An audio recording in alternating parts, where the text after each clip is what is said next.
Hello everybody, this is section 3 of the Beating Chronic Lyme book. I hope you're learning something from this, and this is making you look at Lyme disease maybe just a little bit different. That's important. This section you're going to learn about giving Lyme its due. There's some credit that this little bugger needs to be given because it is a nasty little thing to deal with. So, some questions. Why is it so hard to kill? So, first of all, Lyme is a gram-negative bacteria. Now, a gram-negative bacteria is named so because the way it stains with what's called a gram stain when you look at it at a slide. The reason why it stains differently than a gram-positive bacteria is because there's a difference in the bacteria cell wall.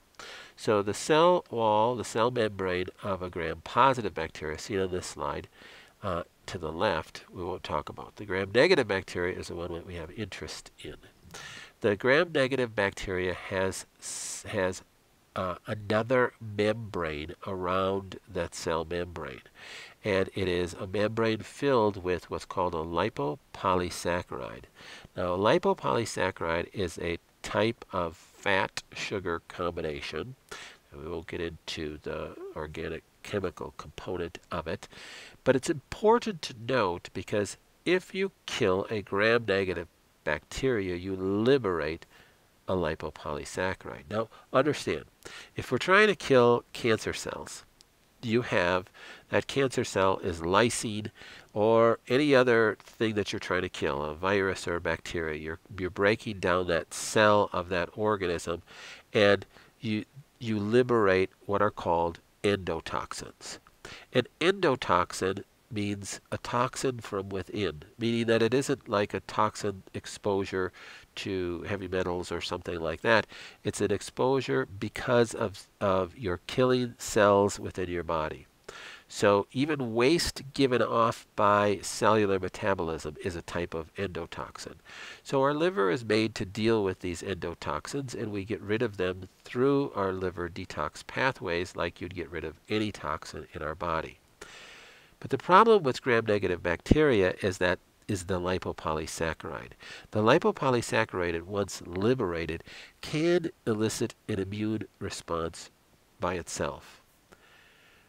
So when I'm killing a cancer cell, when I have waste of normal metabolic waste from a healthy cell, or when I kill a gram-positive bacteria, I'm not liberating lipopolysaccharides, and my immune system is typically not turned on against that waste. So take a step back. What does my immune system do? Your immune system is really meant to kill things. You have really two sides of your immune system that we'll talk about in depth when we talk about an autoimmune issue. But the main side of the immune system that kills things is called your Th1 response. It is made up of a conglomeration of chemokines and cytokines and macrophages and white blood cells that really its main responsibility is to kill things. So it turns on when there is an infection, when there is an infiltration of a pathogen to a point where the immune system has to turn on to kill that. So you fire a Th1 response in the presence of a pathogen for the one and only purpose to kill that pathogen. The problem with the gram-negative bacteria is if you do kill it, even with antibiotics or some sort of nutritional program or a Rife machine or anything you're using to kill a gram-negative bacteria, you are liberating endotoxins in the form of lipopolysaccharides that can stimulate an immune response. Now that's really important because if you kill a gram-negative bacteria too quickly, you will stimulate a huge endotoxin lipopolysaccharide infiltration into the bloodstream, and your immune system will go wild. So you can create an autoimmune issue by killing this too quickly, especially when you have a lot of them in your body. That's why it's so important to catch this so quickly with an antibiotic.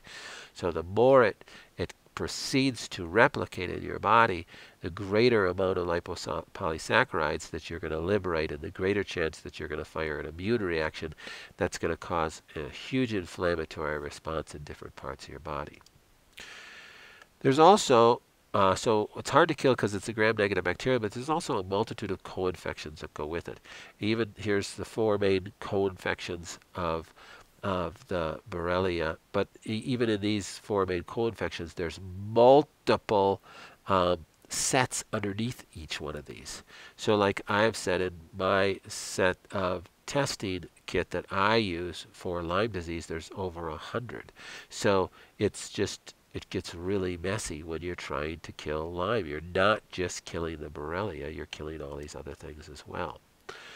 So remember, there's three phases of Lyme. The acute stage, that's when it's still in the blood and in the extracellular spaces, and it has not yet gone into a cell, inside of a cell.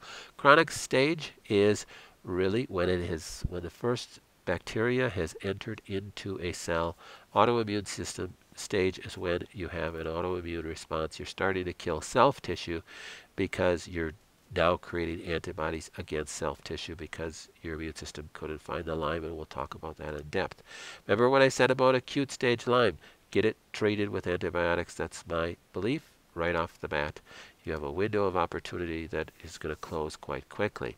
With chronic stage Lyme, that's not yet autoimmune. You have some other choices.